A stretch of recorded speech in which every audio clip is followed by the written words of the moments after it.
Hello friends, ಹೇಗಿದ್ದೀರಾ? Life process ಅಲ್ಲಿ next important process that is respiration ಬಗ್ಗೆ ಯಾವ ರೀತಿ ಎಕ್ಸಾಮ್ ಅಲ್ಲಿ ಕ್ವಶನ್ ಕೇಳ್ತಾರೆ ಅನ್ನೋದನ್ನ ಡೀಪ್ ಆಗಿ ಸ್ಟಡಿ ಮಾಡ್ತಾ ಹೋಗೋಣ.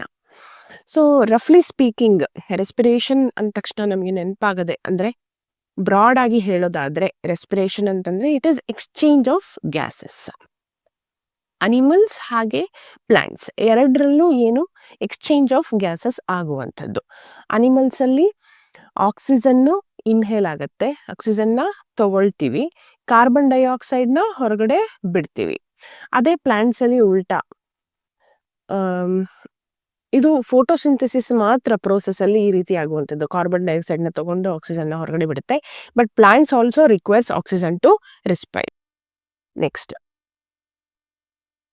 ಸೊ ರೆಸ್ಪಿರೇಷನ್ ಅಂತಂದ್ರೆ ಆಕ್ಚುಲಿ ಏನು, ಸೆಲ್ಯುಲಾರ್ ಲೆವೆಲಲ್ಲಿ ರೆಸ್ಪಿರೇಷನ್ನ ಅರ್ಥ ಏನು ಅಂತಂದ್ರೆ, ನಾವೇನು ಫುಡ್ಡನ್ನು ತಗೊಂಡಿರ್ತೀವಲ್ವಾ, ಆ food is compared to an ಇಂಧನ, ಫ್ಯೂಯಲ್. ಓಕೆ, ಆ ಫ್ಯೂಯಲ್ನ ಹಾಗೆ ಬಿಟ್ರೆ ಅದರಿಂದ ಎನರ್ಜಿ ಜನರೇಟ್ ಆಗಲ್ಲ. ಆ ಫ್ಯೂಯಲ್ ಏನಾಗಬೇಕು, ಬರ್ನ್ ಆಗಬೇಕು, ಆಗ ಮಾತ್ರ ಎನರ್ಜಿ ರಿಲೀಸ್ ಆಗಿ ವೆಹಿಕಲ್ ರನ್ ಆಗುತ್ತಲ್ವಾ. ಆ ಫ್ಯೂಯಲ್ ಬರ್ನ್ ಆಗಲಿಕ್ಕೆ ಮೇನ್ ಫ್ಯಾಕ್ಟರ್ ಯಾವುದು, ಆಕ್ಸಿಜನ್. ಸೊ ಆಕ್ಸಿಜನ್ ಏನು ಬರ್ನಿಂಗ್ ಫ್ಯಾಕ್ಟರ್. ಸೊ ಆ ಬರ್ನಿಂಗ್ ಫ್ಯಾಕ್ಟರ್ ಆಕ್ಸಿಜನ್ ಏನಿದೆ, ಫುಡ್ ಅನ್ನುವಂತಹ ಫ್ಯೂಯಲ್ ಅನ್ನ ಬರ್ನ್ ಮಾಡಿ ಎನರ್ಜಿಯನ್ನ ಜನರೇಟ್ ಮಾಡುತ್ತೆ. ಅದೇ ಪ್ರೋಸೆಸ್ ಅನ್ನು ನಾವು ರೆಸ್ಪಿರೇಷನ್ ಅಂತ ಕರಿತೀವಿ. Respiration means burning of food at the for generating the energy needed for life processes. ಬೇರೆ ಲೈಫ್ ಪ್ರೋಸೆಸಸ್ ಕ್ಯಾರಿ ಔಟ್ ಆಗಬೇಕು ಅಂದ್ರೆ ಎನರ್ಜಿ ಬೇಕು. ಆ ಎನರ್ಜಿ ಯಾವ್ದ್ರಿಂದ ರಿಲೀಸ್ ಆಗುತ್ತೆ ಅಂತಂದ್ರೆ ಈ ರೆಸ್ಪಿರೇಷನ್ ಅನ್ನೋ ಲೈಫ್ ಪ್ರೋಸೆಸ್ ಇಂದ ಉಂಟಾಗತ್ತೆ. ನೆಕ್ಸ್ಟ್, ಸೊ ಈ ರೆಸ್ಪಿರೇಷನ್ ಪ್ರೋಸೆಸ್ಸು ಆಗ್ಲಿಕ್ಕೆ ಏನ್ ಬೇಕು ಅಂತ ಹೇಳಿದೆ ನಾನು, ಇಂಧನ ಬೇಕು ಅಂತ ಹೇಳಿದೆ. ಸಮ್ಟೈಮ್ಸ್ ಕೆಲವೊಂದು ಆರ್ಗ್ಯಾನಿಸಮ್ಸ್ ನಲ್ಲಿ ಆಕ್ಸಿಜನ್ ಅವಶ್ಯಕತೆ ಇರುತ್ತೆ, ಕೆಲವೊಂದರಲ್ಲಿ ಆಬ್ಸೆನ್ಸ್ ಆಫ್ ಆಕ್ಸಿಜನ್ ಅಲ್ಲಿ ಕೂಡ, ಅಂದ್ರೆ ಆಕ್ಸಿಜನ್ ಇಲ್ದೇನೂ ಕೂಡ ರೆಸ್ಪಿರೇಷನ್ ಆಗತ್ತೆ. So what about respiration in human body? Largest complex body is human body. ಅಲ್ಲಿ ನಡೆಯುವಂತಹ ರೆಸ್ಪಿರೇಷನ್ ಪ್ರೋಸೆಸ್ ಅನ್ನ ನೋಡ್ತಾ ಹೋಗೋಣ. ಸೊ ಬಹಳನೇ ಕಾಂಪ್ಲೆಕ್ಸ್ ಸ್ಟ್ರಕ್ಚರ್ ಹೊಂದಿರುವಂಥದ್ದು ನಮ್ಮ ರೆಸ್ಪಿರೇಟರಿ ಸಿಸ್ಟಮ್, ತುಂಬಾನೇ ಕಾಂಪ್ಲೆಕ್ಸ್ ಇರುವಂಥದ್ದು. ಸೊ ಯಾವುದನ್ನೆಲ್ಲ ಇನ್ವಾಲ್ವ್ ಆಗಿದೆ ಅಂತಂದ್ರೆ, first one is breathing, then exchange of gases takes place, then cellular respiration. Cellular respiration ಅಂತಂದ್ರೆ energy release by burning of glucose. Okay, well defined respiratory system helps breathing and exchange of gas. So complex respiratory system ಇರೋದ್ರಿಂದ breathing ಮತ್ತೆ exchange of gas ತುಂಬಾ ಈಸಿಯಾಗಿ ಅನುಕೂಲಕರವಾಗಿ ನಡೀತಾ ಹೋಗುತ್ತೆ.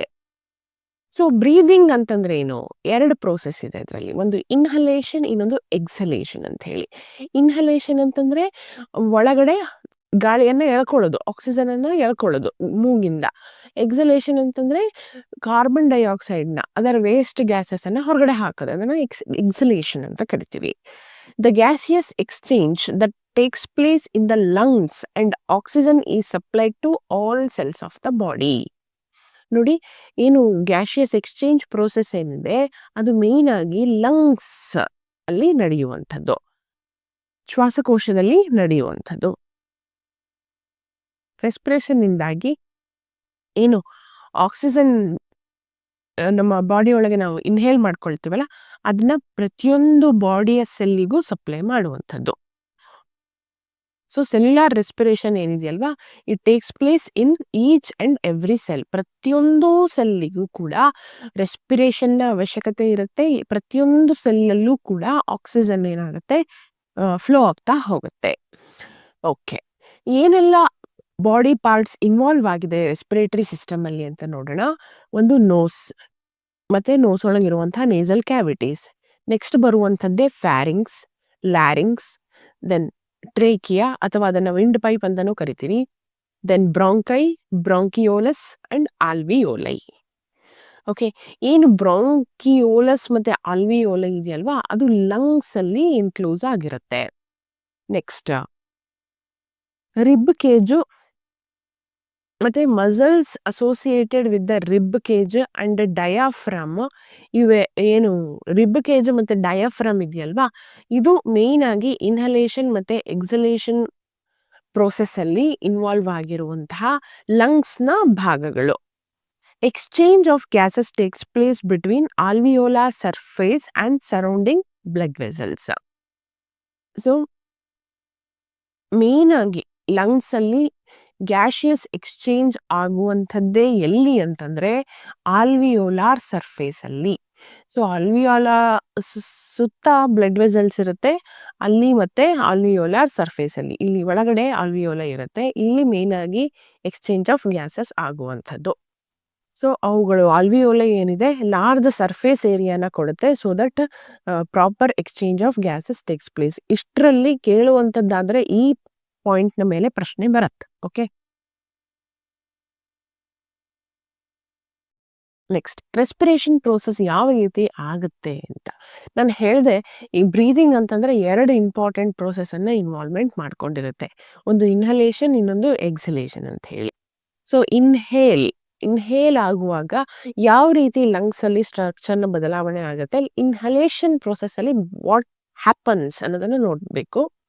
So ಏನು diaphragm ಇರುತ್ತಲ್ವಾ, ಲಂಗ್ಸ್ನ ಕೆಳಗಡೆ ಇರುತ್ತದು ಈ ಆರ್ಗನ್, ಡಯಾಫ್ರಾಮ್ ಇರುತ್ತಲ್ವಾ.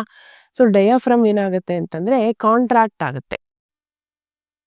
ಡಯಾಫ್ರಾಮ್ ಕಾಂಟ್ರಾಕ್ಟ್ ಆಗ್ಬಿಟ್ಟು ಇಟ್ ಬಿಕಮ್ಸ್ ಫ್ಲಾಟ್ ಅಂಡ್ ಆಗ ಈ ರಿಬ್ ಕೇಜ್ ಏನಿದೆ, ಲಂಗ್ಸ್ ಅನ್ನ ಹೊಂದಿರುವಂತಹ ಕೇಜ್ ಏನಿದೆ ಅದನ್ನ ರಿಬ್ ಕೇಜ್ ಅಂತೀವಿ, ಅದು ಎಕ್ಸ್ಪ್ಯಾಂಡ್ ಆಗುತ್ತೆ. ಓಕೆ, ಆ ರೀತಿ ಎಕ್ಸ್ಪ್ಯಾಂಡ್ ಆದಾಗ ಬೈ ದ ಇಂಟರ್ಕೋಸ್ಟಲ್ ಮಸಲ್ಸ್ ಏನಾಗುತ್ತೆ ಅಂತಂದ್ರೆ ಲಂಗ್ಸ್ನ ವಾಲ್ಯೂಮ್ ಜಾಸ್ತಿ ಆಗುತ್ತೆ. ಸೊ ಲಂಗ್ಸ್ನ ವಾಲ್ಯೂಮ್ ಜಾಸ್ತಿ ಆದಾಗ ಅದರಲ್ಲಿರುವಂತಹ ಪ್ರೆಷರ್ ಏನಾಗುತ್ತೆ, ಕಡಿಮೆ ಆಗುತ್ತೆ. ಸೊ ಪ್ರೆಷರ್ ಕಡಿಮೆ ಆದಾಗ ನೋಸಿಂದ ಏರು ಒಳಗಡೆ ರಶ್ ಔಟ್ ಆಗುತ್ತೆ, ಒಳಗಡೆ ಬರುತ್ತೆ. ಈ ಪ್ರೋಸೆಸ್ ಅನ್ನ ನಾವು ಇನ್ಹಲೇಷನ್ ಅಂತ ಕರಿತೀವಿ. So what is inhalation and ಎಕ್ಸಲೇಷನ್ ಅಂತ ಕೇಳ್ತಾರೆ, ಆಗ ನೀವು ಸ್ಟ್ರಕ್ಚರ್ ಆಫ್ ಡಯಾಫ್ರಾಮ್ ಹೇಗಿರುತ್ತೆ, ಕಾಂಟ್ರಾಕ್ಟ್ ಆಗಿರುತ್ತೆ ಅಂತ ಹೇಳಬೇಕು. ರಿಬ್ ಕೇಜ್ ಹೇಗಾಗಿರುತ್ತೆ, ಎಕ್ಸ್ಪ್ಯಾಂಡ್ ಆಗಿರುತ್ತೆ ಅಂತ ಹೇಳಬೇಕು. ಎಕ್ಸ್ಪ್ಯಾಂಡ್ ಆದಾಗ ಅದರಲ್ಲಿರುವಂತಹ ಪ್ರೆಷರ್ ಏನಾಗಿರುತ್ತೆ ಅಂತ ಹೇಳಬೇಕು, ಕಡಿಮೆ ಆಗಿರುತ್ತೆ ಅಂತ ಹೇಳಬೇಕು. ಸೊ ಕಡಿಮೆ ಆಗಿದ್ದಾಗ ಆಟೋಮೆಟಿಕ್ಲಿ ಏನಾಗುತ್ತೆ, ಏರ್ ರಶ್ ಔಟ್ ಆಗುತ್ತೆ ಲಂಗ್ಸ್ನ ಒಳಗೆ. ಓಕೆ, ಎಕ್ಸಲೇಷನ್ ಪ್ರೋಸೆಸ್ ಅಂತಂದ್ರೆ ಡಯಾಫ್ರಾಮ್ ಇದರಲ್ಲಿ ರಿವರ್ಸ್. ಸೊ ಡಯಾಫ್ರಾಮ್ ಏನಾಗತ್ತಪ್ಪ ಅಂತಂದ್ರೆ ರಿಲ್ಯಾಕ್ಸ್ ಆಗುತ್ತೆ, ಅಂದ್ರೆ ಕಾಂಟ್ರಾಕ್ಟ್ ಆಗಿದ್ದು ರಿಲ್ಯಾಕ್ಸ್ ಆಗುತ್ತೆ. ಓಕೆ, ಡೋಮ್ ಶೇಪ್ ಆಗುತ್ತೆ, ಮತ್ತೆ ಡೋಮ್ ಶೇಪಿಗೆ ಬರುತ್ತೆ. ಆಗ ಏನಾಗುತ್ತೆ ಅಂತಂದ್ರೆ ಚೆಸ್ಟ್ ಕ್ಯಾವಿಟಿ ಕಾಂಟ್ರಾಕ್ಟ್ ಆಗುತ್ತೆ, ಅಂದ್ರೆ ಶ್ರಿಂಕ್ ಆಗುತ್ತೆ.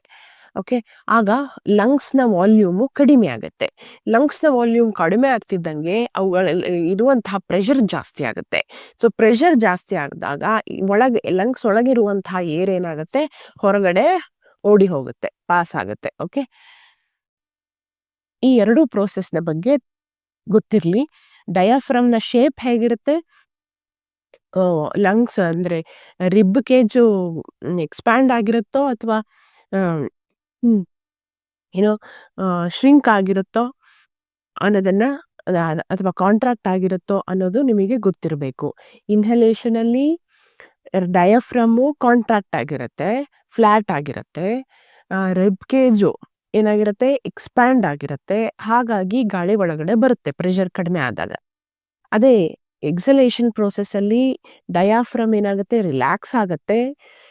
ಆಮೇಲೆ ರಿಬ್ ಕೇಜು ಅಥವಾ ಚೆಸ್ಟ್ ಕ್ಯಾವಿಟಿ ಏನಾಗುತ್ತೆ, ಕಾಂಟ್ರಾಕ್ಟ್ ಆಗುತ್ತೆ. ಕಾಂಟ್ರಾಕ್ಟ್ ಆದಾಗ ಅದರಲ್ಲಿರುವಂತಹ ವಾಲ್ಯೂಮ್, ಲಂಗ್ಸ್ನ ವಾಲ್ಯೂಮ್ ಕಡಿಮೆ ಆಗುತ್ತೆ, ಹಾಗಾಗಿ ಪ್ರೆಷರ್ ಜಾಸ್ತಿ ಆಗುತ್ತೆ. ಸೊ ಏನು ಲಂಗ್ಸ್ ಇಂದ ಹೊರಗಡೆ ಪಾಸ್ ಔಟ್ ಆಗುತ್ತೆ.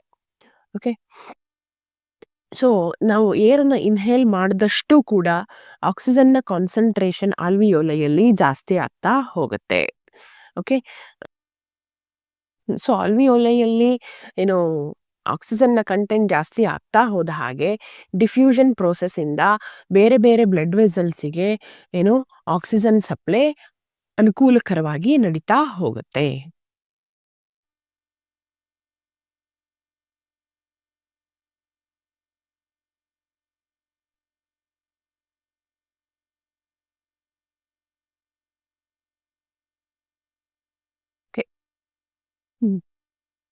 Blood coming from cells has more concentration of carbon dioxide than outside air, and thus carbon dioxide simply diffuses out of the blood vessels into alveoli. So ನಮ್ಮ ಬಾಡಿಯಲ್ಲಿರುವಂತಹ ಸೆಲ್ಸಲ್ಲಿ carbon dioxide concentration ಜಾಸ್ತಿ ಇರುತ್ತೆ. ಹಾಗಾಗಿ ಅದೇನು ಮಾಡುತ್ತೆ ಅಂತಂದರೆ blood ವೆಸಲ್ಸ್ನ through ಆಲ್ವಿಯೋಲೈಗೆ ವಾಪಸ್ ಬೇಡದೇ ಇರುವಂತಹ ಕಾರ್ಬನ್ ಡೈಆಕ್ಸೈಡನ್ನು ಡಿಫ್ಯೂಸ್ ಮಾಡಿಬಿಡುತ್ತೆ. ಸೊ ಅದರಿಂದಾಗಿ ಏನಾಗುತ್ತೆ ಅಂತಂದರೆ ಅನ್ವಾಂಟೆಡ್ ಗ್ಯಾಸ್ ಹೊರಗಡೆ ಹೋಗುತ್ತೆ. ಬೇಕಾಗಿರುವಂತಹ ಗ್ಯಾಸು ಸೆಲ್ಯುಲಾರ್ ಡಿಸ್ಟ್ರಿಬ್ಯೂಷನಲ್ಲಿ ಇನ್ವಾಲ್ವ್ ಆಗುತ್ತೆ. Through simple diffusion. I repeat, inhalation process ಅಂತಂದರೆ process of taking air which is rich in oxygen. So oxygen rich ಇರುವಂತಹ ಏರನ್ನು ನಾವು ಇನ್ಹೇಲ್ ಮಾಡ್ತೀವಲ್ಲ, ಉಸಿರಿಗೆ ತಗೊಳ್ತೀವಲ್ಲ, ಅಂದರೆ ಉಸಿರಾಟ ಮಾಡುವಾಗ ಏನು ಗಾಳಿಯನ್ನು ತಗೊಳ್ತೀವಲ್ಲ ಅದನ್ನು ಇನ್ಹಲೇಷನ್ ಅಂತ ಕರಿತೀವಿ. ಅದೇ ರೀತಿ ಯಾವ ಗಾಳಿ ಹೊರಗಡೆ ಹೋಗುತ್ತಲ್ಲ which is rich in carbon dioxide, that is called exhalation. So one time breathe ಮಾಡಿದ್ವಿ ಅನ್ಕೊಳ್ಳಿ, it involves one exhalation and one inhalation. Okay, ಹಲವಾರು ಬಾರಿ ನಾವು ಏನು ಮಾಡ್ತೀವಿ, ಒಂದು ದಿವಸದಲ್ಲಿ ಬ್ರೀದ್ ಮಾಡ್ತೀವಿ ಲೆಕ್ಕವಿಲ್ಲದಷ್ಟು ಸಲ. ಓಕೆ, ಒಂದು ಮಿನಿಟಲ್ಲಿ ಎಷ್ಟು ನಂಬರ್ ಆಫ್ ಟೈಮ್ಸ್ ಒಬ್ಬ ಪರ್ಸನ್ ಬ್ರೀದ್ ಮಾಡ್ತಾನೆ ಅನ್ನೋದನ್ನು ನಾವು ಬ್ರೀದಿಂಗ್ ರೇಟ್ ಅಂತ ಕರಿತೀವಿ. ಓಕೆ, ನಾನು ಡಿಫ್ಯೂಷನ್ ಅಂತ ಪದೇ ಪದೇ ಹೇಳ್ತಾ ಇದ್ದೀನಿ. ಡಿಫ್ಯೂಷನ್ ಅಂದರೆ ನಿಮಗೆ ಗೊತ್ತಿರುತ್ತೆ, it is the movement of molecules from higher concentration area to lower concentration area without spending any energy. ಯಾವುದೇ ಎನರ್ಜಿಯ ಖರ್ಚಿಲ್ಲದೆ ಹೈಯರ್ ಕಾನ್ಸಂಟ್ರೇಷನಿಂದ ಲೋ ಕಾನ್ಸಂಟ್ರೇಷನ್ನ ಕಡೆಗೆ ಮಾಲಿಕ್ಯೂಲ್ಸ್ ಮೂವ್ ಆದರೆ ಅದನ್ನು ನಾವು ಡಿಫ್ಯೂಷನ್ ಅಂತ ಕರಿತೀವಿ. Then cellular respiration. So cellular respiration ಅಂತಂದರೆ ಏನು? ಸೊ ಅದು ಸೆಲ್ಸ್ನ ಒಳಗಡೆ ಆಗುವಂತಹ ಒಂದು ಮೆಟಬಾಲಿಕ್ ಪ್ರೋಸೆಸ್. ಅಂದರೆ ಏನು ನಾವು ಫುಡ್ ಐಟಮ್ನ ತಗೊಂಡಿರ್ತೀವಲ್ವಾ, ಆ ಫುಡ್ ಐಟಮನ್ನು ಏನು ಬಯೋಕೆಮಿಕಲ್ ಎನರ್ಜಿಯಾಗಿ ಕನ್ವರ್ಟ್ ಮಾಡುವಂತಹ ಪ್ರೋಸೆಸ್. ಹೇಗೆ ನಾವು ಎನರ್ಜಿಯಾಗಿ ಕನ್ವರ್ಟ್ ಮಾಡ್ಬೋದು ಅಂತಂದರೆ, ಆ ಫುಡ್ ಎಲ್ಲ ಏನಾಗಿ ಕನ್ವರ್ಟ್ ಆಗುತ್ತೆ ಅಂತಂದರೆ, ಒಂದು ಎನರ್ಜಿ ಕಾಂಪೋನೆಂಟ್ ಆಗಿ ಕನ್ವರ್ಟ್ ಆಗುತ್ತೆ, ಎನರ್ಜಿ ಕಾಂಪೌಂಡ್ ಆಗಿ ಕನ್ವರ್ಟ್ ಆಗುತ್ತೆ. ಅದುವೇ ATP, ಎಡಿನೋಸಿನ್ ಟ್ರೈಫಾಸ್ಫೇಟ್. ಸೆಲ್ಯುಲಾರ್ ರೆಸ್ಪಿರೇಷನಲ್ಲಿ ಫುಡ್ಡು ಬ್ರೇಕ್ಔಟ್ ಆಗಿ ಎನರ್ಜಿ ರಿಲೀಸ್ ಆಗುತ್ತೆ ಅಂತ ಹೇಳಿದೆ ಅಲ್ವಾ. ಆ ಎನರ್ಜಿ ಎಲ್ಲಿಂದ ಬರುತ್ತೆ ಅಂದರೆ by the formation of a chemical compound called as ATP, adenosine triphosphate. Okay, ಅದರಲ್ಲಿ 2 ಪ್ರೋಸೆಸ್, ಒಂದು ಕೆಟಬಾಲಿಸಮ್, ಇನ್ನೊಂದು ಅನಬಾಲಿಸಮ್ ಅಂತ ಹೇಳಿ. ಅಂದರೆ ಯಾವುದೇ ರೆಸ್ಪಿರೇಷನ್ ಪ್ರೋಸೆಸ್ಸಲ್ಲಿ 2 ಕ್ಯಾಟಗರಿ ಮಾಡಬಹುದು ನಾವು. ಅಂದರೆ ಒಂದು ನಮ್ಮ ರೆಸ್ಪಿರೇಷನ್ ಪ್ರೋಸೆಸ್ ಏನಿದೆ ಅದನ್ನು ಕೆಟಬಾಲಿಸಮ್ ಪ್ರೋಸೆಸ್ ಅಂತ ಕರಿತೀವಿ. ಯಾಕೆ ಅಂತಂದರೆ ಫುಡ್ನ ಬ್ರೇಕ್ ಡೌನ್ ಮಾಡಿದಾಗ ಮಾಲಿಕ್ಯೂಲ್ಸ್ನ ಬ್ರೇಕ್ ಡೌನ್ ಮಾಡಿ ಎನರ್ಜಿಯನ್ನು ಪಡೆಯುವಂಥದ್ದು, ಅದನ್ನು ನಾವು ಕ್ಯಾಟಬಾಲಿಸಮ್ ಪ್ರೋಸೆಸ್ ಅಂತ ಕರಿತೀವಿ. ಇನ್ನೊಂದು ಪ್ರೋಸೆಸ್ ಇದೆ ಅನಬಾಲಿಸಮ್ ಅಂತ ಹೇಳಿ. ಸೊ ಸೆಲ್ಸಿಗೆ ರಿಕ್ವೈರ್ ಆಗಿರುವಂತಹ ಎಲ್ಲ ಕಾಂಪೌಂಡ್ಸ್ನು ಸಿಂಥಸೈಸ್ ಮಾಡುವಂತಹ ಕೆಲಸ. ಸೊ ಈ 2 ಪ್ರೋಸೆಸ್ಸನ್ನು ಇನ್ವಾಲ್ವ್ಮೆಂಟು ಸೆಲ್ಯುಲಾರ್ ರೆಸ್ಪಿರೇಷನಲ್ಲಿ ಇರುತ್ತೆ. Okay, next aerobic respiration.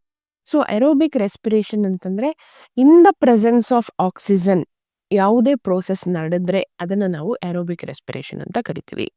ಅಂದರೆ glucose is converted into energy. So general equation ಏನು ಹೇಳುತ್ತೆ ಅಂತಂದರೆ, glucose when combines with oxygen releases enormous amount of energy along with some carbon dioxide and water. This is the general representation of aerobic respiration. ಈ reaction ನೆನಪಿರಲಿ. ಓಕೆನಾ? So ಈ type of ರೆಸ್ಪಿರೇಷನನ್ನು ನಾವು ಅನಿಮಲ್ಸಲ್ಲಿ, ಪ್ಲಾಂಟ್ಸಲ್ಲಿ ಮತ್ತು other living ಆರ್ಗ್ಯಾನಿಸಮ್ಸಲ್ಲಿ ಹೆಚ್ಚಾಗಿ 99% ನಡೆಯುವಂಥದ್ದು ಈ aerobic ರೆಸ್ಪಿರೇಷನ್ನೇ.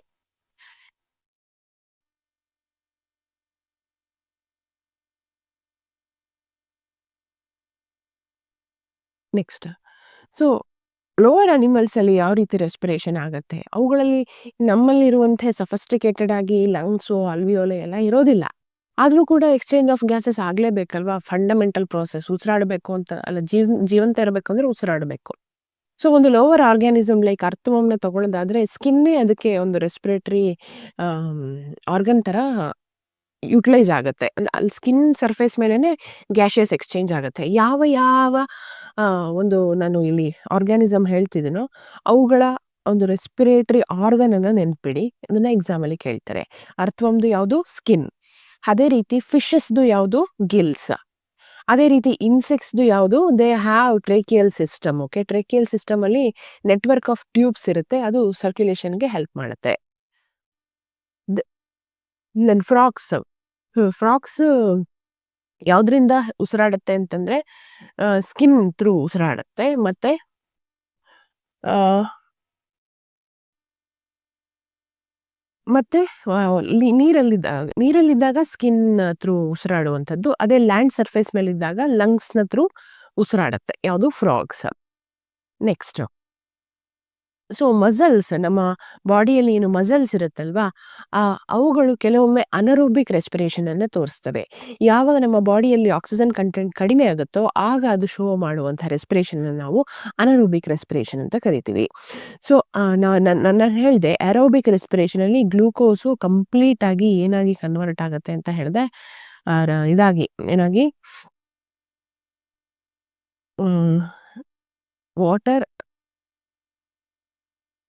Carbon dioxide, water and energy ಆಗಿ convert ಆಗುತ್ತೆ ಅಂತ ಹೇಳಿದೆ. ಆದರೆ ಅನರೋಬಿಕ್ ರೆಸ್ಪಿರೇಷನ್ ಅಲ್ಲಿ ಏನಾಗುತ್ತಪ್ಪ ಅಂತಂದ್ರೆ glucose break downs into carbon dioxide plus instead of energy and water lactic acid release ಆಗುತ್ತೆ. This is very very important point.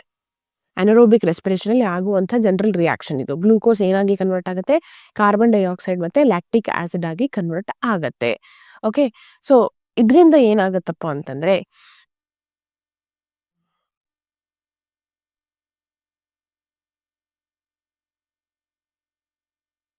ಇದರಿಂದ ಏನಾಗುತ್ತಪ್ಪ ಅಂತಂದ್ರೆ ಲ್ಯಾಕ್ಟಿಕ್ ಆಸಿಡ್ ಅಕ್ಯುಮುಲೇಷನ್ ಆಗತ್ತೆ ಮಸಲ್ಸಲ್ಲಿ. ಅದರಿಂದ ತುಂಬಾ ಮಸಲ್ಸ್ ಪೇನ್ ಆಗುವಂಥದ್ದು. ಮಸಲ್ ಸೋರ್ ಅಂತಂದ್ರೆ ಮಸಲ್ ಪೇನ್ ಆಗ್ಲಿಕ್ಕೆ ಶುರು ಆಗತ್ತೆ. ಸೊ ಅದನ್ನ ಆ ರೀತಿ ಲ್ಯಾಕ್ಟಿಕ್ ಆಸಿಡ್ ಅಕ್ಯುಮುಲೇಷನ್ ಆಗೋದ್ರಿಂದ ಅನರೋಬಿಕ್ ರೆಸ್ಪಿರೇಷನ್ ಅನ್ನ ನಾವು ಲ್ಯಾಕ್ಟಿಕ್ ಆಸಿಡ್ ಫರ್ಮೆಂಟೇಷನ್ ಪ್ರೋಸೆಸ್ ಅಂತಾನೂ ಕರಿತೀವಿ. ದೆನ್ ಸೊ ಎನರ್ಜಿ ರಿಲೀಸ್ ಆಗುತ್ತೆ ಅಂತ ಹೇಳಿದೆ through A biochemical compound that is ATP. ATP ಅಂದ್ರೆ ಏನು ಅನ್ನೋದರ ಬಗ್ಗೆ ಡೀಟೇಲ್ ಆಗಿ ನೋಡ್ತಾ ಹೋಗೋಣ. ಸೊ ಅಡಿನೋಸಿನ್ ಟ್ರೈಫಾಸ್ಫೇಟ್ ಹೆಸರೇ ಹೇಳ್ತಿರೋ ಹಾಗೆ ಏನಿರುತ್ತೆ ಅದರಲ್ಲಿ ಫಾಸ್ಫೇಟ್ ಬಾಂಡ್ಸ್ ಇರುತ್ತೆ. ಅವುಗಳು ಹೈ ಎನರ್ಜಿ ಬಾಂಡ್ಸ್ ಅಂತ ಕರೆಸ್ಕೊಳ್ತವೆ. ಓಕೆ. ಅವುಗಳನ್ನ ಬ್ರೇಕ್ ಮಾಡಿದಾಗ ಹೈ ಅಮೌಂಟ್ ಆಫ್ ಎನರ್ಜಿ ಅದರಿಂದ ರಿಲೀಸ್ ಆಗುತ್ತೆ.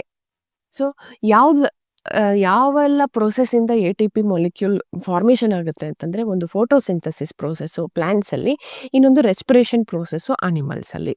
ಓಕೆ. ಈ ರೀತಿ ರಿಲೀಸ್ ಆಗುವಂತಹ ಎನರ್ಜಿ ಏನಾಗುತ್ತೆ ಅಂತಂದ್ರೆ ಮೆಟಬಾಲಿಕ್ ರಿಯಾಕ್ಷನ್ಸ್ ಅಲ್ಲಿ ಯುಟಿಲೈಸ್ ಆಗುತ್ತೆ. Then respiration in plants. So plants ಅಲ್ಲಿ ಯಾವುದೇ ರೀತಿ ಸ್ಪೆಷಲೈಸ್ಡ್ ಸ್ಟ್ರಕ್ಚರ್ ಇಲ್ಲ ಗ್ಯಾಸಿಯಸ್ ಎಕ್ಸ್ಚೇಂಜ್ ಪ್ರೋಸೆಸ್ಸಿಗೆ. ಇರುವಂಥದ್ದೇ ಯಾವುದು ಅಂತಂದ್ರೆ ಲೀವ್ಸ್ ಅಲ್ಲಿ ಕಂಡು ಬರುವಂತಹ ಸ್ಟೊಮ್ಯಾಟಾ ಮತ್ತೆ ಸ್ಟೆಮ್ಸ್ ಅಲ್ಲಿ ಕಂಡು ಬರುವಂತಹ ಲೆಂಟಿಸೆಲ್ಸ್. ಈ ಎರಡೂ ಪಾರ್ಟ್ ಏನು ಗ್ಯಾಸಿಯಸ್ ಎಕ್ಸ್ಚೇಂಜ್ ಅಲ್ಲಿ ಇನ್ವಾಲ್ವ್ಮೆಂಟ್ ಅನ್ನ ತೋರಿಸುತ್ತೆ.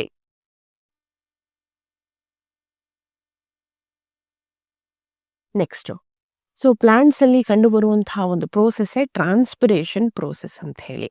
ಸೊ ಟ್ರಾನ್ಸ್ಪಿರೇಷನ್ ಅಂತಂದ್ರೆ ತುಂಬ ದೊಡ್ಡ ಪ್ರೋಸೆಸ್ ಏನಲ್ಲ. ಏನು ಪ್ಲಾಂಟ್ ಬಾಡಿಯಲ್ಲಿ ವಾಟರ್ ಇರುತ್ತಲ್ವಾ, ಅದು ವಾಟರ್ ವೇಪರ್ ಆಗಿ ಏನಾಗುತ್ತೆ ಪ್ಲಾಂಟ್ ಬಾಡಿಯಿಂದ ಹೊರಗಡೆ ಹೋಗುತ್ತೆ. ವಾಟರ್ ಲಾಸ್ ಆಗುತ್ತಲ್ಲ, ಆ ಪ್ರೋಸೆಸ್ಸನ್ನು ನಾವು ಟ್ರಾನ್ಸ್ಪಿರೇಷನ್ ಅಂತ ಕರಿತೀವಿ. It is a biological process in which water is lost in the form of water vapour from aerial parts of the plants. So aerial parts ಅಂತಂದ್ರೆ ಲೈಕ್ ಲೀವ್ಸ್ನ ಸರ್ಫೇಸ್ನ ಮೇಲಿಂದ ಏನು ಎಕ್ಸೆಸ್ ಆಫ್ ವಾಟರು ಲಾಸ್ ಆಗುತ್ತಲ್ಲ, ಹೊರಗಡೆ ಹೋಗುತ್ತಲ್ಲ in the form of water vapour, ಅದನ್ನ ನಾವು ಟ್ರಾನ್ಸ್ಪಿರೇಷನ್ ಅಂತ ಕರಿತೀವಿ. ಸೊ ಇಲ್ಲಿ ರೆಸ್ಪಿರೇಷನ್ ಪ್ರೋಸೆಸ್ ಅಲ್ಲಿ ಇನ್ವಾಲ್ವ್ ಆಗುವಂತಹ ಸ್ಟ್ರಕ್ಚರ್ ಯಾವುದು ಅಂತ ಹೇಳಿದ್ದೆ? ಸ್ಟೊಮ್ಯಾಟಾ. ಸೊ ಸ್ಟೊಮ್ಯಾಟಾದಿಂದ ಏನಾಗುತ್ತೆ exchange of gases takes place. Then transpiration ಏನ್ ಮಾಡುತ್ತೆ ಅಂತಂದ್ರೆ it helps in the transportation of water from roots to upper parts of the plants. So ಏನಾಗುತ್ತೆ, ಲೀವ್ಸ್ ಇಂದ ಸ್ಟೊಮ್ಯಾಟೊ ಥ್ರೂ ಕಂಟಿನ್ಯೂಸ್ ಆಗಿ ವಾಟರ್ ಲಾಸ್ ಆಗ್ತಾ ಇದ್ರೆ ಪ್ಲಾಂಟ್ ಬಾಡಿಯಲ್ಲಿ ವಾಟರ್ ಕಂಟೆಂಟ್ ಕಡಿಮೆ ಆಗುತ್ತಲ್ವಾ. ಕಡಿಮೆ ಆದಾಗ ಏನ್ ಮಾಡ್ಬೇಕದು, ರೂಟ್ಸ್ ಇಂದ ಏನ್ ಮಾಡುತ್ತೆ, ಸಾಯಿಲ್ ಅಲ್ಲಿ ಇರುವಂತಹ ವಾಟರ್ ಅನ್ನ ಅಬ್ಸಾರ್ಬ್ ಮಾಡ್ಕೊಳ್ಳುತ್ತೆ. ಅದು ರೂಟ್ಸ್ ಅಲ್ಲೇ ಉಳಿದ್ರೆ ಇಡೀ ಪ್ಲಾಂಟ್ ಬಾಡಿಗೆ ವಾಟರ್ ಸಪ್ಲೈ ಹೇಗಲ್ವಾ. ಸೊ ಆ ರೂಟ್ಸ್ ಇಂದ ಏನಾಗತ್ತೆ ಅಂತಂದ್ರೆ, ಈಗ ನಾವು ಎಳ್ನೀರು ಕುಡಿಯುವಾಗ ಸ್ಟ್ರಾದಿಂದ ನಾವೇನ್ ಮಾಡ್ತೀವಿ, ಪುಲ್ ಮಾಡ್ತೀವಲ್ವಾ ನೀರನ್ನ. ಅದೇ ರೀತಿ ಪ್ಲಾಂಟ್ ಬಾಡಿ ರೂಟ್ಸ್ ಅಲ್ಲಿ ಇರುವಂತಹ ವಾಟರ್ ಅನ್ನ ಪುಲ್ ಮಾಡುತ್ತೆ. ಅದನ್ನೇ ನಾವು ಟ್ರಾನ್ಸ್ಪಿರೇಷನ್ ಪುಲ್ ಅಂತ ಕರಿತೀವಿ. ಸೊ ಈ ಥಿಯರಿನೇ ಅಂತ ಅನ್ಸ್ಕೊಳುತ್ತೆ, ಟ್ರಾನ್ಸ್ಪಿರೇಷನ್ ಪುಲ್ ಥಿಯರಿ ಅಂತ ಅನ್ಸ್ಕೊಳುತ್ತೆ. ಸೊ ಏನು ವಾಟರ್ ಲಾಸ್ ಆಗ್ತಾ ಇರತ್ತೆ ಲೀವ್ಸ್ ಇಂದ, ಸೊ ಸ್ಟ್ರಾ ಎಫೆಕ್ಟ್ನ ರೀತಿ ಬಳಸ್ಕೊಂಡು ಏನಾಗುತ್ತೆ, ರೂಟ್ಸ್ ಇಂದ ವಾಟರ್ ಅನ್ನ ಮೇಲ್ಗಡೆ ಪುಲ್ ಮಾಡುತ್ತೆ. ಆ ಪ್ರೋಸೆಸ್ ಅನ್ನೇ ನಾವು ಟ್ರಾನ್ಸ್ಪಿರೇಷನ್ ಪುಲ್ ಅಂತ ಕರಿತೀವಿ. ನೆಕ್ಸ್ಟ್,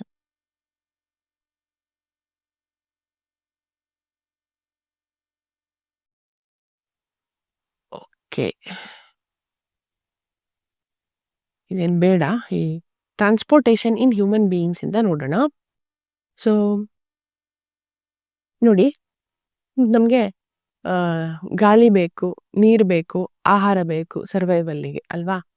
ಸೊ ಆ ಕಾಂಪೋನೆಂಟ್ಸ್ ಹೇಗೆ ತಗೊಳ್ಳೋದು, by process called breathing, drinking and eating. So animals ಅಲ್ಲಿ the required elements are transported to the body cells and tissues by transportation system. So transportation system ಇಂದ ಬಾಡಿಯಲ್ಲಿ ಇರುವಂತಹ ಪ್ರತಿಯೊಂದು ಸೆಲ್ಸಿಗೆ ಬೇಕಾಗಿರುವಂತಹ ಎಲಿಮೆಂಟ್ಸ್ಗಳು ಟ್ರಾನ್ಸ್ಪೋರ್ಟ್ ಆಗುತ್ತೆ. ಅದೇ ಪ್ಲಾಂಟ್ಸ್ ಅಲ್ಲಿ ಆ ಟ್ರಾನ್ಸ್ಪೋರ್ಟೇಷನ್ ಸಿಸ್ಟಮಿಗೆ ಒಂದು ಹೆಸರು ಇಟ್ಟಿದ್ದೀವಿ, ಅದನ್ನೇ ವ್ಯಾಸ್ಕ್ಯುಲಾರ್ ಸಿಸ್ಟಮ್ ಅಂತ. ವ್ಯಾಸ್ಕ್ಯುಲಾರ್ ಸಿಸ್ಟಮ್ ಅಲ್ಲಿ ಇನ್ವಾಲ್ವ್ ಆಗಿರುವಂತಹ ಟಿಶ್ಯೂಸ್ಗಳನ್ನ ವ್ಯಾಸ್ಕ್ಯುಲಾರ್ ಟಿಶ್ಯೂಸ್ ಅಂತ ಕರಿತೀವಿ. ಮೇನ್ ಆಗಿ ಝೈಲಮ್ ಮತ್ತೆ ಫ್ಲೋಯಮ್ ಇನ್ವಾಲ್ವ್ ಆಗಿರುವಂತಹ ವ್ಯಾಸ್ಕ್ಯುಲಾರ್ ಟಿಶ್ಯೂಸ್ಗಳು ಇವೇನ್ ಮಾಡ್ತವೆ, it helps in the transportation of substances. Okay, next, transportation in humans. So transportation system ಅನ್ನು ನಾವು ಸರ್ಕ್ಯುಲೇಟರಿ ಸಿಸ್ಟಮ್ ಅಂತಾನೂ ಕರಿತೀವಿ. ಸರ್ಕ್ಯುಲೇಟರಿ ಸಿಸ್ಟಮ್ ಅಲ್ಲಿ ಮೇನ್ ಆಗಿ 3 ಪಾರ್ಟ್ಸ್ ಬರುತ್ತೆ. ಒಂದು ಬ್ಲಡ್, ಇನ್ನೊಂದು ಬ್ಲಡ್ ವೆಸಲ್ಲು, ಮೂರನೇದು ವೆರಿ ಇಂಪಾರ್ಟೆಂಟ್ ಹಾರ್ಟ್.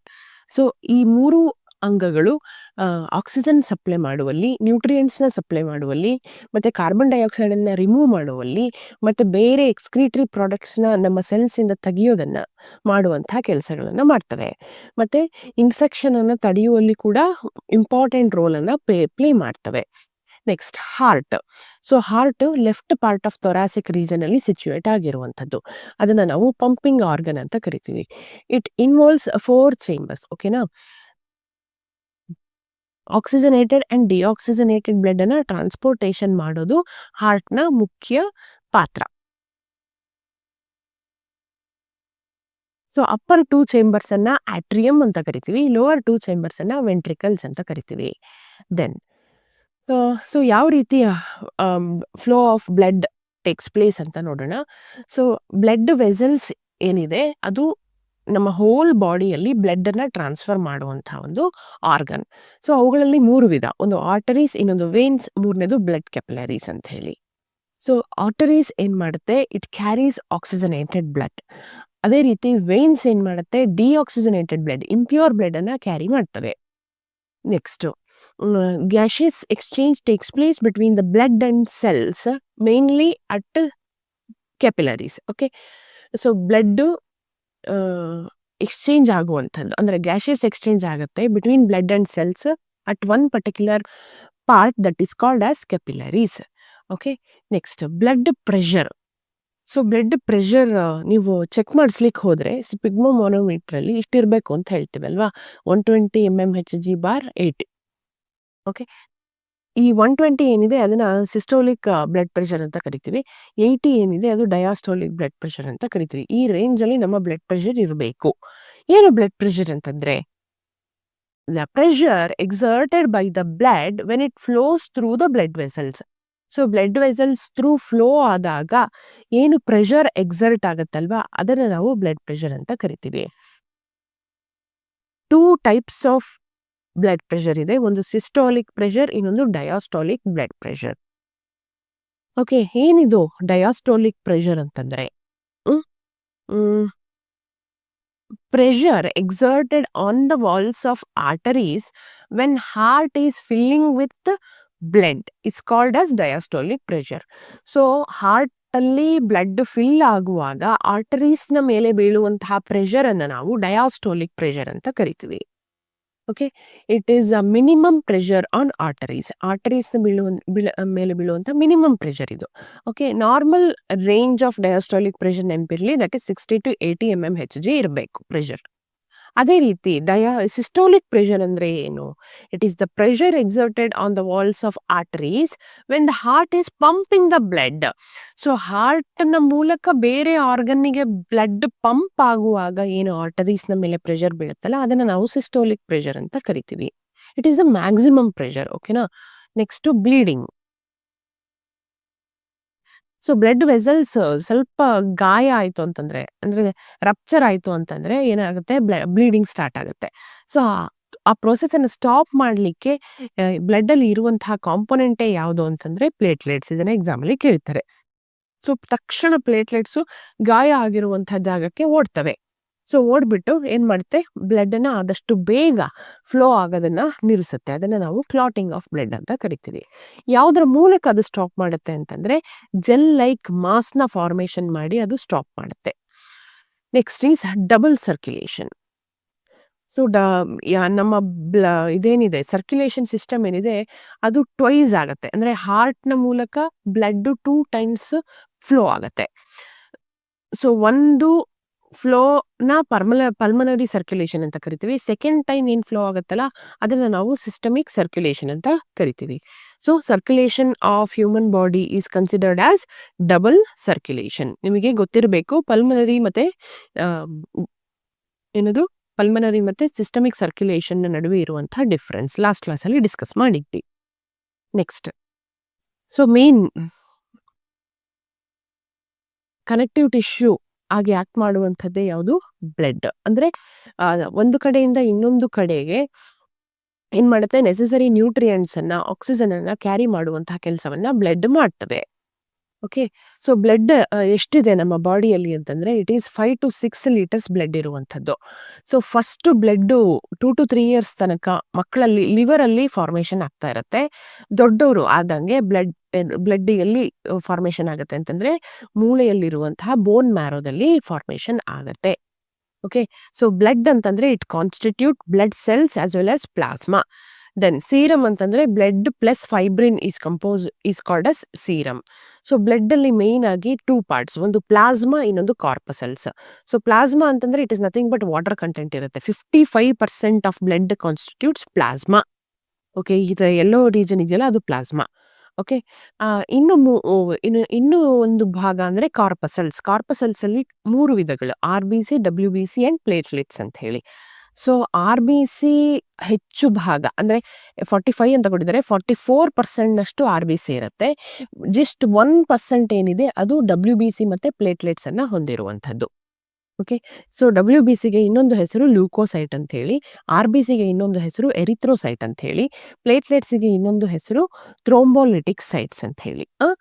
ಇನ್ನೊಂದು ಹೆಸರುಗಳನ್ನು ಕೂಡ ನೆನ್ಪಿಡಿ, ಅದನ್ನು ಕೂಡ ಎಕ್ಸಾಮ್ ಅಲ್ಲಿ ಕೇಳಿದ್ದಾರೆ. ಓಕೆ, ಸೊ ನೆಕ್ಸ್ಟ್ ಕ್ಲಾಸ್ ಅಲ್ಲಿ ಕಂಟಿನ್ಯೂ ಮಾಡೋಣ. Thank you.